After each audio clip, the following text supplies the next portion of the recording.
Hi, everybody. Hello, everybody. Well, I'll start with a little moan today. Oh, no. What do Was you it? What mean? day are we on? What day of the fast are we on? Is it a fast or is it a cleanse? I guess it's a cleanse. You're eating. That means you're not fasting. Well, I don't feel like I'm eating at all. A salad doesn't really cut it. Asparagus and Brussels sprouts and pieces of arugula. Angus, Yes. why are you doing it? I don't know because I want to get healthy. I'm just trying it. I'm trying it on for size for the first time.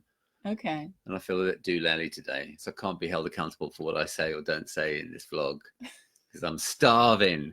I'm deprived of caffeine. I'm deprived of sustenance. You Who can knows what's going to come out of my mouth?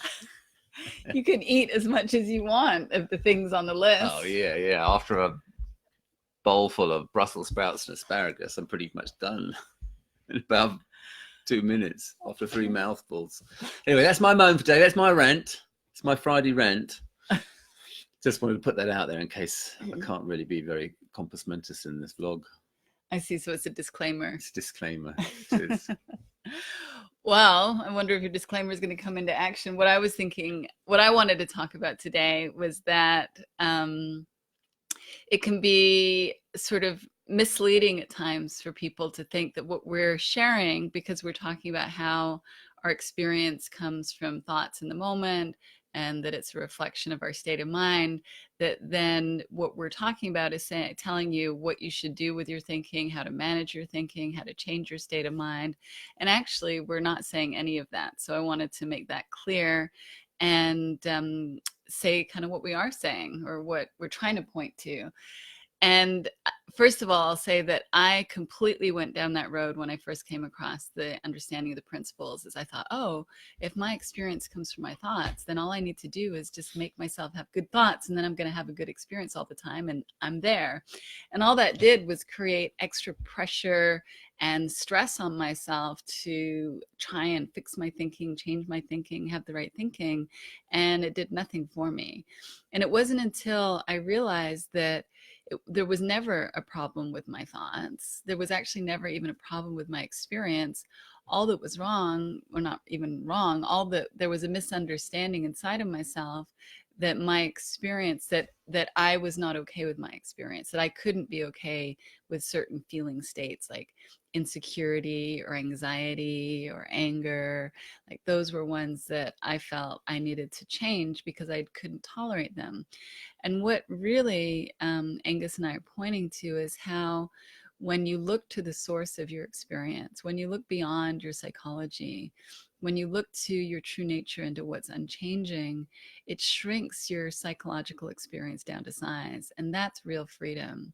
And that was just so liberating for me because I'd spent so many years trying to improve myself, trying to fix myself, trying to work on my personality in order to have deeper spiritual experiences. Like I'd gone way down that road. And what the understanding shifted inside of me is realizing that I didn't need to do anything with any of that. And in fact, it wasn't bringing out the best in me. It was the pressure was bringing out the worst in me. And that the freedom that I was looking for, the deeper connection with my true nature, was actually in forgetting about all of that and in just settling into what is in the moment and realizing that what is in the moment is absolutely fine. I don't have to like it. It's fine if I do, it's fine if I don't, but none of that is something that I really need to spend time on. And as soon as I saw that, it just opened up like such a huge amount of space inside of me to relax. And it was in the relaxing and the letting go and the surrender that sort of everything that I've been trying to fix and change and improve about myself all of a sudden became this big rather than this big. And when it's this big, it's like, oh yeah, I guess I can be with that. And with the less pressure and less stress, I actually think it brought out more of the kindness inside of me, all more of the niceness inside of me. So just want to be clear that what we're talking about is not a new way or a new set of tools or techniques to fix your psychology or to improve yourself. We're really saying how who you are right now is enough. And if you can see that and see all of who you are, not just your ups and downs of your moods and your psychology, but to see the fullness. And seeing maybe isn't the right word. Everybody has different ways of pointing to this, because what I'm talking about is what's formless, what's intangible, what you can't really see with your eyes, but you can know on an inner level, you can feel on an inner level, that is part of what reveals itself to you when you look inward rather than when you look outward. What do you think of that? Wow, my goodness. You're on fire this morning. I'm feeling great on the cleanse. Did you go and have a secret cup of coffee? I don't drink Well, coffee. I wasn't looking. Oh my Lord. Yes, all of the above. I need food. Oh my Lord. Yeah, no, absolutely. I think that for me, what's interesting about this is that people have a tendency, in this conversation, in this inquiry, pointing in that direction, pointing towards the formless. Within the context of that conversation, particularly with new clients, they're always looking for a magic bullet. They're always looking for a process or a technique, because I think that the intellect needs to get their head. The intellect needs to find form. That's kind of really the purpose of the intellect, is to find form. And we're pointing to beyond that place. And so, it's so interesting how it's really a case of watching your client's mind settle into that, watching your client's mind settle, and that the intellect kind of, in a sense, goes to sleep in a way. And as soon as it starts to settle, then it will be able to accommodate that idea or that inquiry in a much better way. Whereas if it's really engaged in looking at the form, let's find the magic bullet. It's kind of like that's what gets us stirred up. Yeah, it creates pressure. And we're not saying that there's anything wrong with the intellect. There's nothing wrong with creating form. Just doing this video is creating form. Like, we love playing in the world of form. We love being in life. We love relationships. We love the work that we do.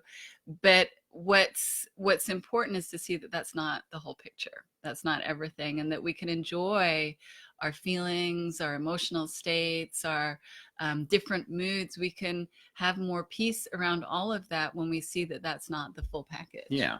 And it's, at the end of the day, it's just an understanding of how the mind works. And that's all part of the design. Our intellect, our conceptual mind is a glorious, beautiful thing, but it's still just a part of the design. But it's a small part of the design. Well, yeah. And even saying how the mind works, that can be misleading in the sense that it looks like, oh, you're talking about how our psychology works. And we're not talking about just how psychology works. We're actually talking about what's behind the psychology. What's the source of that? What's the source of your being? And, I just have a very small glimpse into that and small feeling level into that. But to me, that is where any solution resides, is going to come from that direction. And not because there's a real solution, but because when we look in that direction, there are no problems. And it's waking up to that is so empowering and liberating. And from that place, we still act in the world. We still take whatever action makes sense. There might still be things to do. There might be activism you want to participate in. There might be things you want to talk about in your relationship. There might be career opportunities you want to pursue. But to do that from a place of knowing the depth of who you are and the depth of the present moment, of the feeling of being in that place, is very different than doing all of those things thinking that you're going to get to peace of mind through the doing of that, which is the mistake I ran into. Mm-hmm. So it's basically, in a nutshell, it's not a doing, it's an understanding. Yes. All right, everybody. Thank you so much for listening. Hi, everybody. See all of you who joined. And are we doing a vlog next week? No, I'm going to be out of town next week, so we won't be doing a vlog next week. It's going to be our anniversary, and we're not going to be together. And that's right. Yeah, but we might not even be able to do a vlog the following week because we're going on holiday. All right, so we will see you when we see you. We're going to be back on September 2nd. Sending everybody lots of love. Bye.